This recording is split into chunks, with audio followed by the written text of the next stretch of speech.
I was 11 when I first attended the Remembrance Service as such. That was the age at which you joined the company section, and the company section of the Boys Brigade attended the Remembrance Service in the evening of the Remembrance Sunday.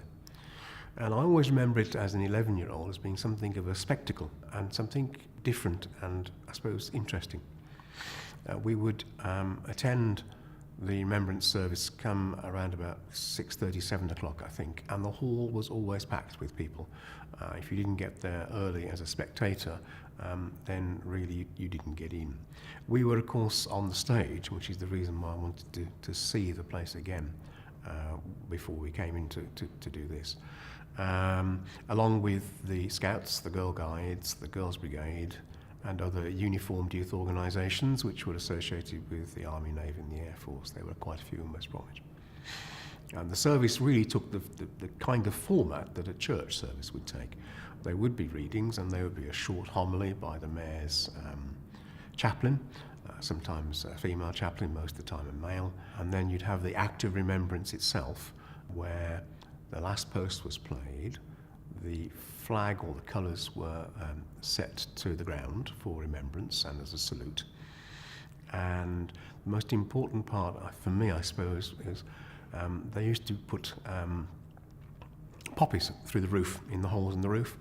These were heart-shaped, narrow heart-shaped, expensive crepe paper, coloured blood red. And the lights would go out after the last post, and it would remain dark whilst the poppies were distributed from the holes in the roof, and they would flutter down onto the heads and shoulders of the people at the front of the stage and in the body of the well of the actual town hall itself. And they were lit by a strobe light, and I could never understand the reason why they were lit by a strobe light as they came down, because otherwise it was utter darkness. But I think it was meant to represent the flashes of the big guns in the First World War. And when that had finished, and they had a sound as they fell, like autumn leaves. When that had finished and the 2 minutes had finished, the reveille would be sounded by a bugler, the colours would be raised, and the service would be over bar a prayer for that particular year. And I do remember the old soldiers from the First World War marching down the central aisle and coming up the sides onto the front of the stage. And year by year, of course, they became fewer and fewer, as happens with old soldiers. And seeing a lot of people in the body of the area as well, some older ladies who must have lost, loved ones in the First and the Second World War as well.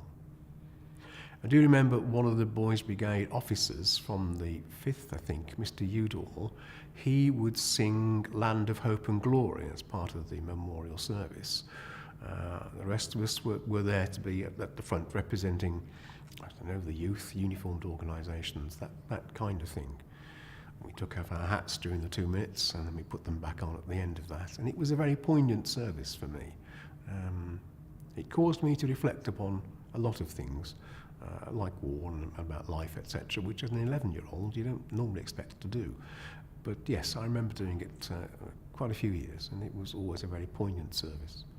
I must come back and do it again.